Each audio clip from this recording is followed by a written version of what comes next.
Welcome to Mallu ക്യൂളർ. എന്താണ് കളിയൊക്കെ തോറ്റു. ഇന്നലെ 1:30 കളി. ഞാൻ ഇപ്പോൾ വീഡിയോ ചെയ്യുന്നത് ഇപ്പോൾ 9:30, രാത്രി 9:30. ഇന്നിപ്പോൾ 26-ാം തീയതി ആയില്ലേ, 26-ആയി. അപ്പോൾ എന്താ അവസ്ഥ?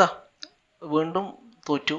അടുത്തൊരു ബിഗ് ഗെയിം നമ്മൾ തോറ്റു. നമ്മൾ ഓൾറെഡി എൽ ക്ലാസിക്കോ തോറ്റു. ഇപ്പോൾ ഈ ഒരു ഗെയിമിലേക്ക് വരുന്ന സമയത്ത് നമ്മൾ തോറ്റു. എന്താ ബാഴ്സിനെ കുറിച്ച് കാര്യമായിട്ട് ഡിസ്കസ് ചെയ്യാം. ചെൽസിനെ കുറിച്ച് നമ്മൾ ഇനി ഫുട്ബോൾ ആൽക്കെമിസ്റ്റിൽ ആഴ്സണൽ മാച്ചും കൂടെ കഴിഞ്ഞിട്ട് വീഡിയോ ചെയ്യുമ്പം അപ്പം ചെൽസിൻ്റെ കാര്യം കൂടെ നമുക്ക് അവിടെ കൂട്ടിയിട്ട് സംസാരിക്കാം. ഓക്കെ, ബാഴ്സിൻ്റെ കാര്യത്തിലേക്ക് നോക്കുന്ന സമയത്ത് നമ്മൾ സ്റ്റാംഫോർഡ് ബ്രിഡ്ജിലേക്കൊക്കെ പോയി കഴിഞ്ഞാൽ കിട്ടുന്ന ചാൻസുകൾ ഗോളാക്കുക എന്നുള്ളത് വളരെ ബേസിക് ആയിട്ടുള്ളൊരു കാര്യമാണ്. അത് ചെയ്യാൻ പറ്റില്ല എന്നുണ്ടെങ്കിൽ നമ്മൾ ജയിക്കാൻ വേണ്ടി പോകുന്നില്ല. മാച്ചിൻ്റെ തുടക്കത്തിൽ ഫസ്റ്റ് ഹാഫിൽ എപ്പോഴോ ഫെറാൻ ടോറസിന് ഓപ്പൺ ചാൻസ് കിട്ടുന്നുണ്ട്. ഫെറാൻ അത് നശിപ്പിച്ച് കളഞ്ഞു. സോ ഒരു ഗോളാണ് നമുക്കവിടെ നഷ്ടപ്പെട്ടത് സത്യം പറഞ്ഞു കഴിഞ്ഞാൽ. പിന്നെ പെഡ്രി ഇല്ലാത്ത കുറവ് അറിയുന്നുണ്ടായിരുന്നു വളരെ കൃത്യമായിട്ട്. മിഡ്ഫീൽഡിൽ ഭയങ്കര എവിഡൻ്റ് ആയിരുന്നു. എറിക്ക് മിഡ്ഫീൽഡിലുണ്ട് കണ്ടിട്ട് പോയില്ല. എറിക്കിനെ ഇറക്കിയത് തന്നെ ഒരു ബാഡ് ഡിസിഷനാണ്. ഞാൻ എൻ്റെ പ്രിവ്യൂ സംസാരിക്കുമ്പോൾ പറഞ്ഞൊരു പോയിന്റാണ്. എറിക്കിനെ ഞാൻ മെൻഷൻ ചെയ്തിട്ട് പോയില്ല. ഞാൻ വിചാരിച്ചത് എന്തായാലും കസാഡോനാണ് സ്റ്റാർട്ട് ചെയ്യിക്കുന്നതാണ്. കാരണം കുറച്ചെങ്കിലും ബിഗ് ഗെയിമൊക്കെ DM റോളിൽ കളിച്ച് പരിചയമുള്ള ഒരു പ്ലെയർ കസാഡോ മാത്രമാണ്. അപ്പം കസാഡൻ ഇറക്കാതെ എന്തുകൊണ്ട് എറിക്കിനിറക്കി? ലാലിഗയിൽ നമ്മൾ ഏതെങ്കിലും ടീമിനെതിരെ പോയിട്ട് DM കളിക്കുന്ന പോലെയല്ല ചെൽസിക്കെതിരെ പോയി കളിക്കുന്നത്. അത് എറിക്കിന് പറ്റൂല. അത് പറ്റുന്നുണ്ടെങ്കിൽ അത് കസാഡോക്കെ പറ്റുള്ളൂ, പിടിച്ചു നിൽക്കാനെങ്കിലും ഡിഫെൻസീവ്ലി. സോ അതന്നെ ഒരു ബാഡ് ഡിസിഷനായിട്ട് മാറി മാനേജർ സൈഡിൽ നിന്ന് വന്നത്. പിന്നെ പാരാ ഇപ്പോൾ ഇങ്ങനെ ബാക്കിൽ നിന്നുള്ളൊരു പണി ഞാൻ സത്യം പറഞ്ഞാൽ പലപ്പോഴും എറിക്കിനെ കണ്ടിട്ട് പോലുമില്ല. ഞാൻ ചില സമയത്ത് ഫ്രങ്കിനെ മാത്രം കണ്ട്. ഫ്രങ്കി എന്തൊക്കെ ഓടി നടന്ന് എന്തൊക്കെ ചെയ്യാൻ വേണ്ടി ശ്രമിച്ചു. പക്ഷേ അവസാനം ഫ്രങ്കിനെ മിസ്റ്റേക്കും തന്നെ ഗോളുകൾ വീഴുന്നു. ഫ്രങ്കിക്കും നന്നായിട്ട് കളിക്കാൻ വേണ്ടി പറ്റിയിട്ടില്ല. ഫ്രങ്കി ഒറ്റക്കാണ് മിഡ്ഫീൽഡിൽ. അപ്പോൾ അവ എന്തൊക്കെ ചെയ്യാനാണ്? അതേപോലെ ഫെർമി മോശമായിട്ടാണ് കളിച്ചത്. ഫെർമിക്കും ഒന്നും ചെയ്യാൻ പറ്റാത്തൊരവസ്ഥ.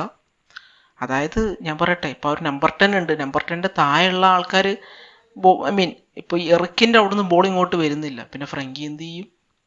ഇനിയിപ്പോൾ ഫ്രങ്കി ബോൾ എടുക്കാൻ വേണ്ടി ഡീപ്പിലേക്ക് പോയി കഴിഞ്ഞാൽ ഫ്രങ്കിയും ഫെർമിയും തമ്മിൽ അത്ര ഗ്യാപ്പ് വരികയാണ്. ചെൽസിൻ്റെ മിഡ്ഫീൽഡിൽ നമ്മൾ അത്ര ഗ്യാപ്പ് ഇട്ടിട്ട് കളിക്കുന്ന പരിപാടിയൊന്നും നടക്കില്ല.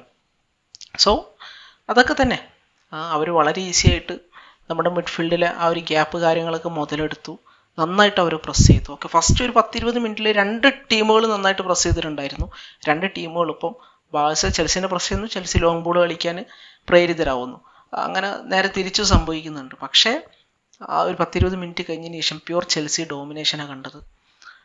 കൂണ്ടൊക്കെ എന്തിനോ വേണ്ടി ആർക്കോ വേണ്ടി കളിക്കുന്നു. പിന്നെ കുബാർസി മോശമായിട്ടാണ് കളിച്ചിട്ടുള്ളത്. പിന്നെ അറൗഹോൻ്റെ കാര്യം ഞാൻ പറയേണ്ട കാര്യമില്ല.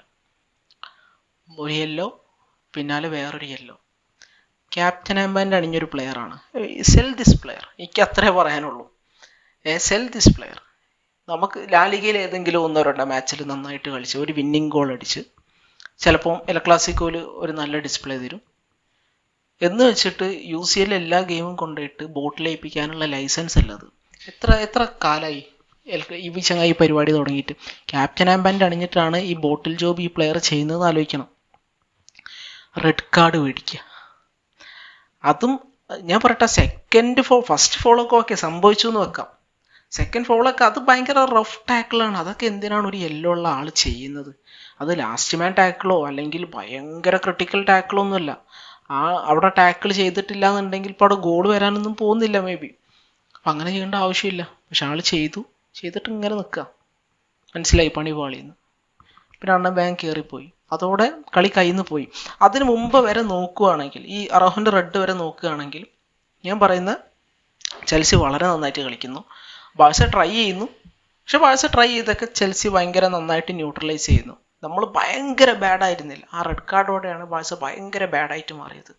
ആ റെഡ് കാർഡൊന്നും വന്നില്ലായിരുന്നെങ്കിൽ ചിലപ്പോൾ സെക്കൻഡ് ഹാഫിൽ സബ്സ്റ്റിറ്റ്യൂഷൻസ് കൂടുന്നിട്ട് നമ്മളൊരു ഫ്ലോയിൽ ഈ 3-0 തോൽവിക്ക് പോകരുത്, നമുക്ക് 2-1 തോൽവിയിലേക്കെങ്കിലും എത്തിക്കാനൊക്കെ ചിലപ്പോൾ പറ്റിയേനെ. എനിക്ക് പേഴ്സണലി തോന്നിയൊരു കാര്യം അത്. കാരണം ചില പ്ലെയേഴ്സെങ്കിലും ട്രൈ ചെയ്യുന്നുണ്ടായിരുന്നു. അല്ലെങ്കിൽ സെക്കൻഡ് ഹാഫിൽ വരുന്ന പ്ലെയേഴ്സ് ഭയങ്കരമായിട്ട് ട്രൈ ചെയ്യുമായിരുന്നു. ഇപ്പം റാഷ്ഫോർഡ് വരുമ്പോൾ റാഷ്ഫോർഡ് കുറേ കൂടെ റൺസ് കൊണ്ടുവരും. റഫീഞ്ഞ വരുമ്പോൾ റഫീഞ്ഞ കുറേ കൂടെ പ്രസ് കൊണ്ടുവരും. ഇതൊക്കെ നമ്മൾ പ്രതീക്ഷിച്ച് നിൽക്കുകയാണ്. അപ്പോഴാണ് ഈ ചങ്ങായി ഒരു റെഡ് കാർഡ് മേടിക്കുന്നത്. പിന്നെ എറിക്കിനെ ഇറക്കിയ decision, that's a worse decision എന്നാണ് പേഴ്സണലി എൻ്റെ ഒരു ഒപ്പീനിയൻ. കസാഡോ പരിക്കൊന്നുമില്ല എന്നാണ് ഞാൻ മനസ്സിലാക്കുന്നത്. അപ്പം അതെന്തായാലും ഭയങ്കര മോശം ഡിസിഷനായി. ഇനി പരിക്കുണ്ടെങ്കിലും ഓക്കെ, ഞാൻ പറഞ്ഞത് പിൻവലിച്ചായിട്ട് കൂട്ടിയാൽ മതി. പക്ഷെ പരിക്കില്ല എന്നാണ് എനിക്ക് തോന്നുന്നത്. പിന്നെ പറയേണ്ട വേറൊരു കാര്യം എന്താണെന്ന് വെച്ച് കഴിഞ്ഞാൽ, ഫെറാൻ ചാൻസ് മിസ് ചെയ്തു. പിന്നെ ഫെറാനൊക്കെ അട്ടർ വേസ്റ്റ് കളിയാണ് കളിക്കുന്നത്. പിന്നെ ലാമിൻ യമാൽ ഞാൻ പറയേണ്ട ആവശ്യമില്ല, സ്റ്റോറിയൊക്കെ ഇട്ടു, പറയേണ്ട ഡയലോഗൊക്കെ ആദ്യമേ പറഞ്ഞിട്ടുണ്ട്, ഗ്രൗണ്ടിൽ കണ്ടിട്ടില്ല. ഓക്കെ, പിന്നെ വേറെ ഏത് പ്ലെയർ ഉള്ളത്? പിന്നെ ബാൾഡ് കുറച്ചൊക്കെ ട്രൈ ചെയ്യുന്നതായിട്ട് നമ്മൾ കണ്ടു.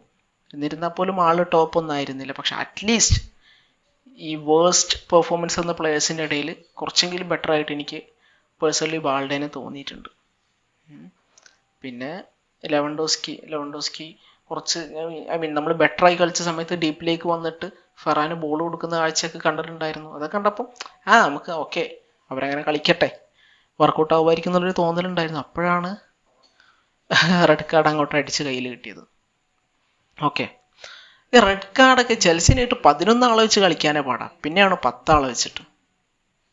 ഇമ്പോസിബിൾ ആണ്. പിന്നെ ജോൻ ഗാർഷ്യൻ്റെ കേസ് പറയുകയാണെങ്കിൽ, ജോൻ ഗാർഷ്യ എനിക്ക് തോന്നുന്നു 2ാമത്തെ ഗോളോ 3ാമത്തെ ഗോളോ ജോൻ ഗാർഷ്യൻ്റെ കൈ തട്ടിയിട്ടാണ് പോകുന്നത്. സോ അതും ഒരു വലിയ മിസ്റ്റേക്കായിട്ട് മാറി. അപ്പം ഇങ്ങനെ അബദ്ധങ്ങൾക്ക് മേലെ അബദ്ധം, മാനേജറുടെ ഡിസിഷൻസ് ചിലത് അബദ്ധം, അതുപോലെ തന്നെ നമ്മൾ പ്ലെയേഴ്സിൻ്റെ കാലിൽ നിന്ന് വരുന്ന ഫുൾ അബദ്ധം. കൂണ്ട സെൽഫ് ഗോളൊക്കെ അടിച്ചു. കൂണ്ടൊക്കെ എന്താ കളിക്കുന്നത്? എന്തായാലും കൊള്ളാം.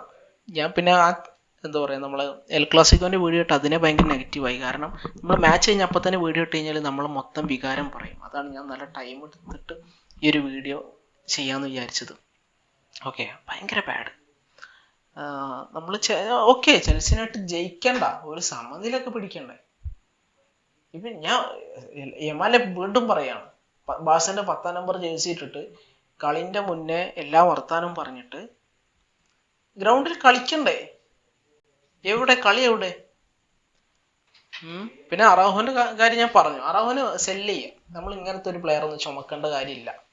ഏതെങ്കിലും ആ മാച്ച് ഇവൻ ഗോളടിച്ചു, ഇവനെ നിങ്ങൾ വിക്ടിം ആക്കുകയാണ്. എന്ത് വിക്ടിം ആക്കുന്നത്? എത്ര മാച്ചാണ് ഇവൻ ബോട്ടിൽ ചെയ്തിട്ടുള്ളത്? എത്ര മാച്ചാണ് ഇവന് കാരണം? എത്ര തവണയാണ് യൂസിൽ നിന്ന് നോക്കൗട്ട് ആയിട്ടുള്ളത്? എത്ര ഹ്യൂമിലേഷൻസ് കിട്ടിയിട്ടുള്ളത്? ഒഴിവാക്കുക, അതന്നെയാണ് ചെയ്യാനുള്ളത് അറാഹോന്റെ ഒക്കെ കേസിൽ. പിന്നെ യമാലൊക്കെ കുറച്ചും കൂടി, യമാലൊന്നും എഫേർട്ട് ഇടുന്നില്ല പലപ്പോഴും, ക്ലിയർലി വിസിബിൾ ആണ്. എനിക്കൊന്ന് മാച്ചിൽ ഒരു 55-57 മിനിറ്റിലൊക്കെ നിങ്ങൾ ചില സീൻസ് കണ്ടു, യമാലൊന്നും ആവശ്യത്തിന് എഫേർട്ട് ഇടുന്നില്ല. It's evident.